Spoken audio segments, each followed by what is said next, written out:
guys, apa kabar? Udah lama sekali ya kita working from home. Mungkin udah 30 harian lebih kayaknya sekarang.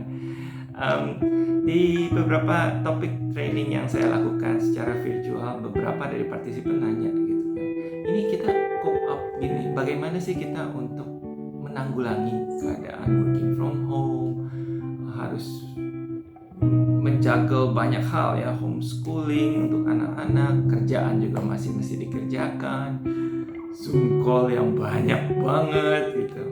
Nah, saya akan menggunakan salah satu tips dari Your Brain at Work, bukunya David Robb.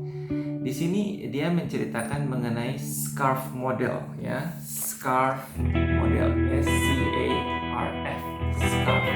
Jadi ingat aja kayak selendang ya, scarf. Nah, dia bicarakan ada yang namanya threat and reward response.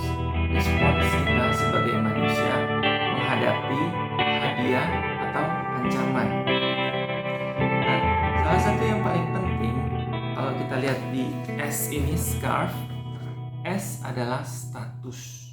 Status, kalau kita sekarang katakan yang tadinya bos, anak buah banyak, terus dalam keadaan COVID-19 seperti ini, tiba-tiba anak buah kita jadi sedikit, atau kita merasa kok karena mereka gak bisa bertemu bareng-bareng, saya kurang bisa nyuruh-nyuruh nih sekarang.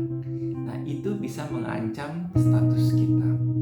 Nah, saya ngambil kejadian real life gitu ya, di lingkungan saya. Ini ketua RT-nya asli top banget. Waktu kejadian COVID-19, dia menggunakan status dia sebagai ketua RT, langsung WhatsApp grup. Ini ya yang harus saya lakukan untuk mencegah penyebaran COVID di klaster kita. Satpamnya di briefing, terus makanan yang masuk mesti seperti apa. Pertama kali saya dengar ini, aduh kok kayaknya ribet banget ya. Tapi ini adalah salah satu caranya sebetulnya. Kalau kita mau bertahan di dalam COVID-19 ini adalah coba cek status Anda tuh apa aja.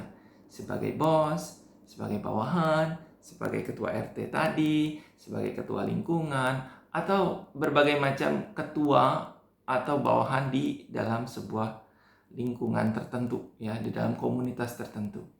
Pertahankan status Anda. Bagaimana Anda mempertahankan status Anda? Lakukan yang terbaik di situ. Ya, sama seperti ketua RT saya. Ketua RT saya mungkin dia bisa milih gitu untuk udah COVID-19 ya udahlah, gua angkat tangan, udah tidur aja. Bisa saja gitu. Nah, ini adalah salah satu tips untuk bisa bertahan di dalam COVID-19. Yang berikutnya, C. Apa sih C di sini? C adalah certainty, kepastian. Nah, salah satu research psikologi gitu, mereka melakukan yang namanya bucket ice. Ditaruh es batu, tangan manusia dimasukkan ke dalam. Ada 2 kali percobaan. Satu adalah percobaan untuk orang-orang yang dibilang, kamu masukin ke dalam es batu ini, tahan tangan Anda selama-lamanya di dalam. Yang kedua, percobaannya untuk orang grup yang berbeda. Ini masukkan tangan ke dalam, coba bertahan selama 30 menit. Tentu, kalau dilihat, ini yang mana nih yang bakalan lebih lama? Jawabannya adalah yang kedua. Kenapa? Karena ada kepastian di situ. Coba bertahan selama 30 menit. Dan banyak kan mereka bertahan lebih lama sampai 15 menit ke atas. Sedangkan yang selama-lamanya malah gak bisa sampai. Nah, dalam keadaan seperti sekarang ini, di mana ketidakpastian, ini PSBB atau CCB atau lockdown, kapan sih selesainya?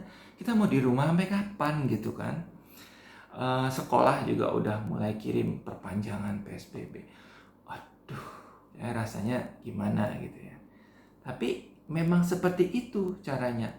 Kalau kita langsung dapat PSBB, kalian lockdown 3 bulan, saya yakin semua akan bilang, saya nggak kuat, saya akan pergi keluar, saya akan bermain-main, terserah deh, mau kena virus deh, ya.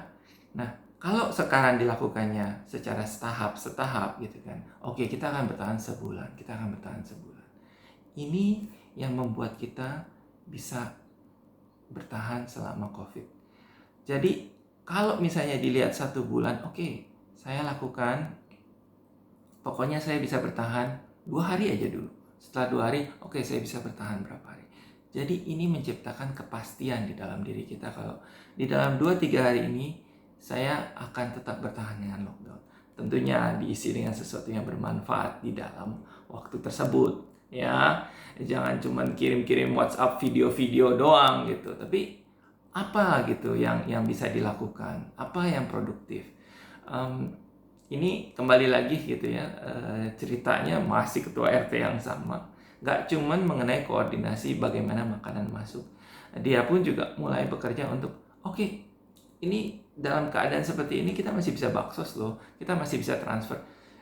Untungnya zaman sekarang gitu, kelebihan dari teknologi, banyak sekali hal-hal yang kita bisa lakukan dengan mentransfer uang, ya, mau pakai OVO, mau pakai Gojek, bisa transfer makanan. Sangat-sangat berbeda kalau kita mengalami COVID ini mungkin 2-3 tahun yang lalu, waktu kita masih belum punya yang namanya e-money gitu ya, pembayaran secara elektronik.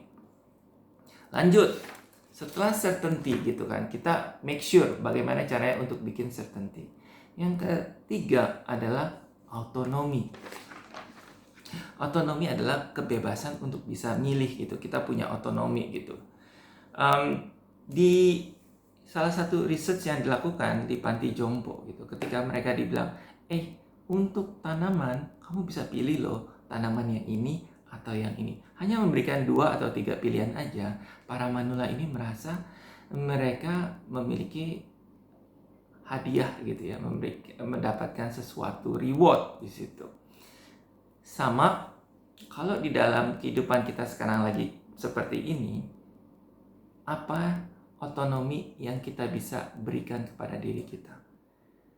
Saya sekarang ini yang gampang adalah, sekarang saya bisa milih loh, mau kerja di lantai atas di kamar belajar saya, atau saya bisa aja belajar di balkon, belajar di bawah gitu di ruang makan. Itu adalah hal-hal kecil, pilihan yang bisa kita lakukan. Selama kita mampu memilih dan kita nggak merasa kita tuh kayak terhambat, stuck gitu ya, itu bisa bantu banget.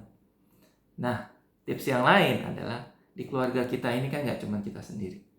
Bagaimana caranya kita memberikan otonomi juga untuk keluarga kita. Untuk istri, katakan istri yang masak gitu ya, kita berikan pilihan, istri mau masak apa hari ini. Dia bilang, saya mau masak ikan, mau masak ayam, ya. Ini memberikan pilihan. Bahkan kalau kita lihat sekarang ini banyak gitu ya, ibu-ibu rumah tangga yang tiba-tiba, bahkan bukan hanya ibu rumah tangga, yang wanita karir pun karena dia di rumah melakukan banyak hal-hal yang menarik. Bikin kopi, masak, gunting rambut gitu kan ya. Ada beberapa yang istrinya udah mulai belajar pakai clipper, motongin rambut suaminya, anak-anaknya. Ini sangat menarik sekali melihat kehidupan COVID-19 ini. Nah, pertanyakan kepada diri Anda, otonomi apa yang bisa Anda lakukan? Lanjut. Yang keempat, relationship. Sekarang ini kita punya keluarga, relationship-nya saya yakin makin dekat. Karena tiap hari lu lagi. Tapi selain itu, apakah kita juga membina hubungan yang lebih dalam dengan mereka? Bina juga hubungan dengan sekeliling kita yang dulu kita sering kontak. Jangan pernah lupa. Zoom call, WhatsApp, ketik aja stay healthy and safe. Itu juga penting. Dan yang terakhir, fairness. Bikin keadilan di rumah. Walaupun kita sebagai kepala keluarga, istri juga yang istilahnya yang paling dewasa di rumah, berikan juga keadilan kepada anak-anak kita. Jangan, saya mau kerja ya, kalian di luar saja.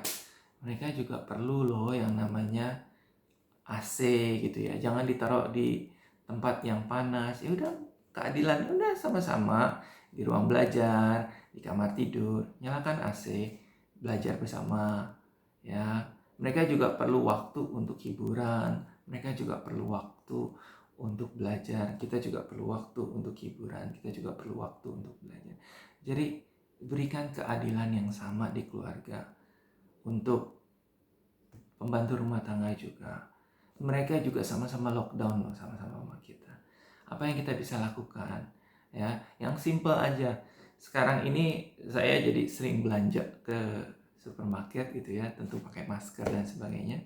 Ketika belanja di supermarket, saya beli barang-barang yang jarang saya beli sebetulnya.